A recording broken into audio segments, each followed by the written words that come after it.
Hello guys, আসসালামু আলাইকুম।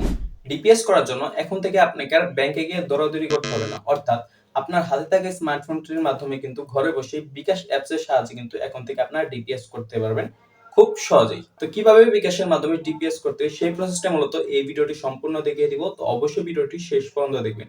আর চ্যানেলে যদি নতুন হয়ে থাকেন তাহলে অবশ্যই চ্যানেলটি সাবস্ক্রাইব করে দিবেন। তো চলুন শুরু করা যাক। তো অলরাইট, এবার আপনি যে কাজটি করতে হবে, আপনার ফোন থেকে বিকাশ অ্যাপসটি ওপেন করে নেবেন। আমি আমার ফোন থেকে বিকাশ অ্যাপসটি ওপেন করে নিলাম। তো বিকাশ অ্যাপসটি ওপেন করার পর আপনাকে যে কাজটি করতে হবে, এই যে এখানে একটা অপশন দেখতে পারবেন সেভিংস নামে, জাস্ট এই অপশন একটা ক্লিক করবেন। ক্লিক করার পর এখান থেকে জাস্ট কি করবেন, নিচে একটা অপশন দেখতে পাচ্ছেন সম্মতি দিন নামে, জাস্ট এই অপশনে আপনাকে একটা ক্লিক করতে হবে।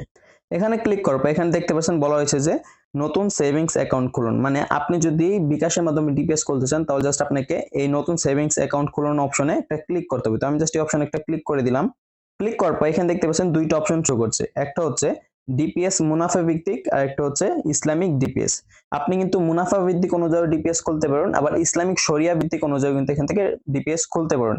তো আমি জাস্ট এখান থেকে সিম্পলি ডিপিএস মুনাফা ভিত্তিক যে অপশন রয়েছে এই অপশনে একটা ক্লিক করব। ক্লিক করার পর প্রথমে তারা বলছে যে এখান থেকে ডিপিএস এর ধরন বেছে নিন। তো আমি জাস্ট কি করবো, এই যেখান থেকে ধরন বেছে নিন অপশন একটা ক্লিক করব। ক্লিক করার পর এখান থেকে দেখতে পাচ্ছেন আপনাকে দুইটা অপশন শো করবে, একটা হচ্ছে সাপ্তাহিক আর একটা হচ্ছে মাসিক। মানে সাপ্তাহিক মানে আপনার কিন্তু প্রত্যেক সপ্তাহে টাকা জমা দিতে পারবেন এখানে, মানে সাপ্তাহিক একটা ডিপিএস আপনি খুলতে পারবেন। তাছাড়া মাসিক ডিপিএসও কিন্তু আপনি এখান থেকে খুলতে পারেন। তো আমি প্রথমে আপনাদেরকে সাপ্তাহিক ডিপিএসটা খুলে দেখাচ্ছি। আমি জাস্ট এখান থেকে সাপ্তাহিক ডিপিএসটাকে উপরে একটা ক্লিক করব। ক্লিক করার পর এখানে দেখতে পাচ্ছেন আরেকটা অপশন চলে এসেছে, মেয়াদ বেছে নিন। মানে আপনি কত দিন মেয়াদে আপনার সাপ্তাহিক ডিপিএসটি করতে চান বা কতদিন পর্যন্ত আপনার সাপ্তাহিক ডিপিএসটা রাখতে চান, মেয়াদটা কিন্তু আপনাকে এখানে দিতে হবে। তো আমি জাস্ট এই অপশন একটা ক্লিক করব। ক্লিক করার পর দেখতে পাচ্ছেন আপনি কিন্তু সর্বনিম্ন ৬ মাস পর্যন্ত সাপ্তাহিক ডিপিএস করতে পারেন এবং সর্বোচ্চ ১২ মাস পর্যন্ত কিন্তু সাপ্তাহিক ডিপিএসটা করতে পারবেন। তো আমি জাস্ট এখান থেকে ৬ মাস এই অপশনটাতে ক্লিক করব।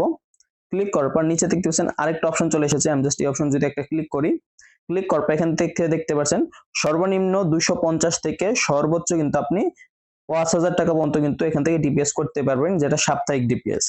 তো আমি জাস্ট এখান থেকে ২৫০ টাকাটা সিলেক্ট করে দিলাম। সিলেক্ট করার পর আপনি জাস্ট এখান থেকে এগিয়ে যান অপশন একটা ক্লিক করবেন। ক্লিক করার পর এখানে দেখতে পাচ্ছেন অনেকগুলো ব্যাংকের নাম শো করছে। প্রথম হচ্ছে আইডিএলসি ফাইন্যান্স পিএলসি এবং দ্বিতীয়টা হচ্ছে ঢাকা পিএলসি। এরকম ব্যাংকের নাম কেন শো করছে? বিকাশ কিন্তু সরাসরি আপনাকে ডিপিএস দিচ্ছে না, বিকাশ শুধু একটা মাধ্যম। আপনি কিন্তু বিকাশের মাধ্যমে ব্যাংক থেকে ডিপিএসটা নিতে পারছেন। তো আপনি যে কোনো একটা ব্যাংক এখান থেকে সিলেক্ট করে নেবেন, যেই ব্যাংকটা আপনাকে বেশি মুনাফা দিবে সেই ব্যাংকটা আপনি সিলেক্ট করে দিবেন। তো আমি জাস্ট কি করবো, এখান থেকে আইডিএলসি ফাইন্যান্সিয়াল পিএনসি যে অপশনটা দেখতে পাচ্ছেন, এখানে কিন্তু তারা আমাকে ৮.75% কিন্তু তারা আমাকে মুনাফা হার দিচ্ছে। তো আমি জাস্ট এই অপশনটা সিলেক্ট করে নিলাম। সিলেক্ট করবে, এখানে বলছে পূর্ববর্তী কোনো নমিনি ইনফরমেশন পাওয়া যায়নি, নতুন যোগ করুন। মানে আপনাকে কিন্তু ডিপিএস খুলতে গেলে এখানে একটি নমিনি যোগ করতে হবে। তো নমিনি যোগ করার জন্য আপনি সিম্পলি এখান থেকে নতুন যোগ করুন এই অপশনে একটা ক্লিক করবেন। ক্লিক করার পর আপনি যাকে নমিনি দিবেন তার এনআইডি কার্ডের নাম্বার দিতে হবে। তো আমি এনআইডি কার্ডের নাম্বারটা এখান থেকে দিয়ে দিচ্ছি। তো নমিনির এনআইডি নাম্বার দিয়ে দেওয়ার পর আপনি জাস্ট কি করবেন, এখান থেকে যে আরেকটা অপশন দেখতে পাচ্ছেন নমিনি জন্ম তারিখ, জাস্ট এই অপশনে যদি একটা ক্লিক করেন, ক্লিক করবে আপনার সামনে এরকম কিছু ইন্টারফেস শো করবে। এখান থেকে আপনি নমিনির জন্ম তারিখটা কিন্তু আপনি দিয়ে দিবেন। তো আমি নমিনির জন্ম তারিখটা এখান থেকে দিয়ে দিচ্ছি।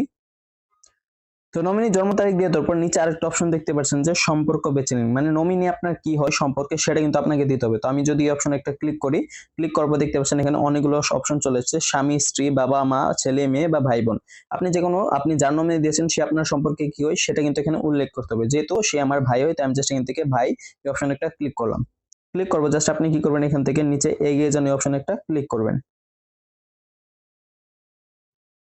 দেখতে পাচ্ছেন আমাদের ডিপিএসটা কিন্তু এখানে প্রসেসিং চলছে। তারপর দেখতে পাচ্ছেন আমার সামনে এরকম একটি অপশন চলে আসছে। তো এখানে দেখতে পাচ্ছেন বলা রয়েছে মোট জমার অ্যামাউন্ট। এখানে যে অ্যামাউন্টটা দেওয়া রয়েছে ৬,৫০০ টাকা, এই ৬,৫০০ টাকা কিন্তু আমাকে এখান থেকে জমা করতে হবে। এবং সাথে আরেকটা অপশন দেখতে পাচ্ছেন সম্ভাব্য মুনাফায় ১৪৯ টাকা ৩০ পয়সা। এই মুনাফাটা কিন্তু তারা আমাকে প্রদান করবে।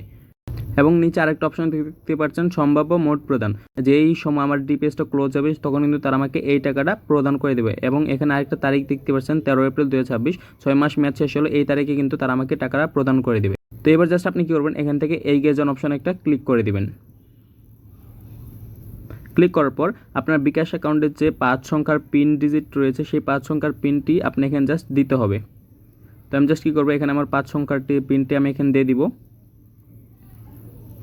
দিয়ে দেওয়ার পর জাস্ট আপনি কী করবেন, এখানে দেখতে পাচ্ছেন সেভিং করতে ট্যাপ করে ধরে রাখুন, জাস্ট এই অপশনে আপনাকে একটি ক্লিক করতে হবে। তো দেখতে পাচ্ছেন আমাদের কিন্তু ডিপিএস খোলা এখান থেকে কমপ্লিট হয়ে গেছে। এবার জাস্ট আপনি আবার কি করবেন, এখান থেকে সেভিংস যে অপশনটা রয়েছে এখানে আবার একটা ক্লিক করে দিবেন। ক্লিক করার পর দেখতে পাচ্ছেন এখানে দেখতে পাচ্ছেন একটা অপশন রয়েছে সচল। দেখতে পাচ্ছেন আমাদের কিন্তু ডিপিএসটা এখান থেকে সম্পূর্ণভাবে খোলা হয়ে গেছে। যেহেতু আমাদের সম্পূর্ণভাবে খোলা হয়েছে তাই এখানে দেখতে পাচ্ছেন এই অপশনটি শো করছে সচলের জায়গায়। যখন আমাদের এই ডিপিএসটি ক্লোজ হয়ে যাবে 6 মাস পরে, তখন দেখতে পাবেন এখানে আরেকটা অপশন রয়েছে ম্যাচিউরড। এই অপশনে কিন্তু এখানে 0-র বদলে 1 দেখাবে, মানে তখন কিন্তু আমাদের একটা ডিপিএস সম্পূর্ণ হয়ে যাবে, তাই আমাদেরকে এখানে ম্যাচিউরড অপশনটি শো করছে। তো এইভাবেই চাইলে কিন্তু আপনারা খুব সহজে বিকাশের মাধ্যমে ডিপিএস অ্যাকাউন্ট করতে পারবেন। তো এই ছিল আজকের ভিডিওটি যদি ভালো লেগে থাকে অবশ্যই লাইক করে দিবেন, আর চ্যানেলে যদি নতুন হয়ে থাকেন তাহলে অবশ্যই চ্যানেলটি সাবস্ক্রাইব করে দিবেন।